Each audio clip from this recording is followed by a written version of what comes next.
Hello students, हम पढ़ रहे हैं क्लास 9th बायोलॉजी का चैप्टर टिश्यू। टिश्यू दो तरीके के होते हैं, प्लांट टिश्यू और एनिमल टिश्यू। सबसे पहले हम प्लांट टिश्यू पढ़ रहे हैं। प्लांट टिश्यू के दो टाइप हैं, मेरिस्टेमेटिक टिश्यू और परमानेंट टिश्यू। मेरिस्टेमेटिक टिश्यू के तीन टाइप होते हैं, एपिकल मेरिस्टेम, लेटरल मेरिस्टेम और इंटरकैलरी मेरिस्टेम। परमानेंट टिश्यू के दो टाइप होते हैं, सिंपल टिश्यू और कॉम्प्लेक्स टिश्यू। आइए देखते हैं मेरिस्टेमेटिक टिश्यूज़ को। मेरिस्टेमेटिक टिश्यू कहाँ पाया जाता है? प्लांट्स के ग्रोइंग रीजन्स में पाया जाता है। प्लांट्स के ग्रोइंग रीजन्स कौन कौन से हैं? रूट और शूट प्लांट के ग्रोइंग रीजन्स हैं। इनका शेप कैसा होता है? स्फेरिकल होता है, ओवल या रेक्टेंगुलर होता है, और इनमें इंटरसेलुलर स्पेस जो होते हैं वो एब्सेंट होते हैं। इंटरसेलुलर स्पेस क्या होते हैं?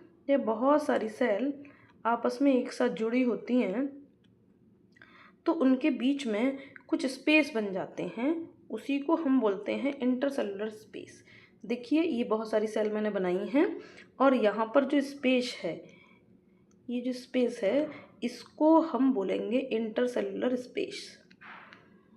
तो मेरिस्टेमेटिक टिश्यू जो होते हैं उनमें इंटरसेलुलर स्पेसेस एब्सेंट होते हैं।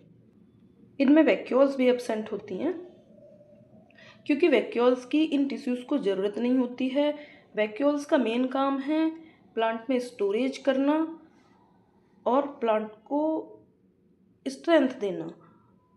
इन टिश्यूज़ को स्टोरेज की कोई ज़रूरत नहीं होती, इसलिए इन टिश्यूज़ की सेल्स में वैक्यूल्स भी नहीं पाई जाती हैं।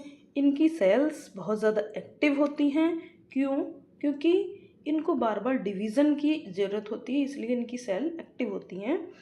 इनकी सेल्स का साइटोप्लाज्म डेंस होता है और सेल वॉल सेलुलोज की बनी होती है। इनका न्यूक्लियस बहुत ज़्यादा प्रोमिनेंट टाइप का होता है और बहुत ज़्यादा एडवांस होता है। क्यों होता है एडवांस? क्योंकि इनकी जो सेल्स हैं उनको बार बार डिवीज़न की ज़रूरत होती है और डिवीज़न करने में न्यूक्लियस मेन रोल प्ले करता है, इसलिए न्यूक्लियस का एडवांस या प्रोमिनेंट होना बहुत ज़रूरी है। और सेल डिवीज़न इनका मेन वर्क होता है मेरिस्टेमेटिक टिश्यूज़ का। अब हम देखेंगे मेरिस्टेमेटिक टिश्यूज़ के टाइप्स कौन कौन से होते हैं। मेरिस्टेमेटिक टिश्यूज़, पहला है apical meristem. Apical meristem root और शूट के एपेक्स पर होता है और ये प्लांट की लेंथ को इंक्रीज़ करता है, रूट की लेंथ को भी और स्टेम की लेंथ को भी ये इंक्रीज़ करने में हेल्पफुल होता है। अब हम इस इमेज में एपिकल मेरिस्टेमेटिक टिश्यूज़ को देखते हैं। एपिकल मेरिस्टेमेटिक टिश्यू जो होता है वो प्लांट के शूट वाले एरिया में और प्लांट के रूट वाले एरिया की टिप में पाया जाता है। अब रूट और शूट क्या है? मान लीजिए यहाँ ये ग्राउंड का सरफेस है और सरफेस के अंदर जितना भी पार्ट है वो प्लांट का वो रूट होता है और सरफेस से ऊपर जितना भी पार्ट है उसको हम शूट बोलते हैं। शूट के टिप पर एपिकल मेरिस्टेम होता है और जो रूट हैं उन रूट के टिप्स पर भी नीचे वाले जो भाग है उस पर भी एपिकल मेरिस्टेम होता है। ये टिश्यू प्लांट की ग्रोथ में सहायक है, प्लांट की लंबाई बढ़ाने में सहायक है।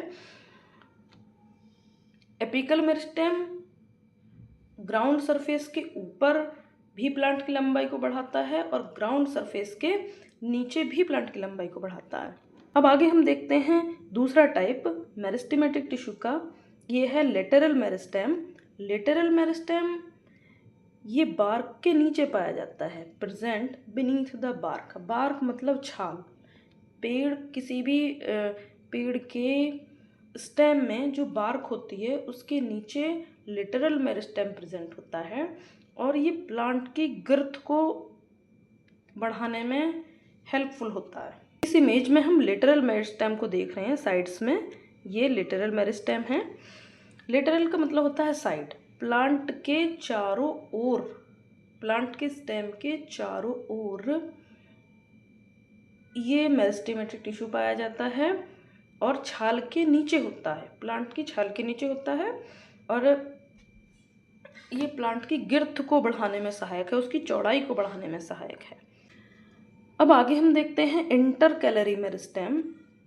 ये कहाँ कहाँ प्रेजेंट होता है? Present at the base of leaves और इंटरनोड्स,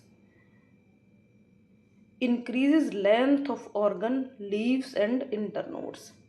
देखिए यहाँ इमेज में देखते हैं, जो इंटरकैलरी मेरिस्टेम है, ये कोई लीफ है, मान लो ये वाली लीफ है एक, इस लीफ के बेस पर प्रेजेंट होता है, यहाँ ये बेस है, इस पर प्रेजेंट होता है ये, और इंटरनोड्स में प्रेजेंट होता है। लीफ कहाँ पर होती हैं?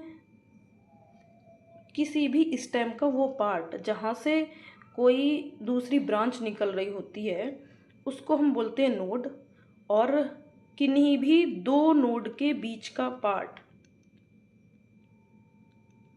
किन्हीं भी दो नोड के बीच का पार्ट उसको बोलते हैं हम इंटरनोड। तो इंटरकैलरी मेरिस्टेम जो है वो इंटरनोड, ये वाला जो पार्ट है इंटरनोड, इसकी लंबाई को बढ़ाने में हेल्पफुल होता है।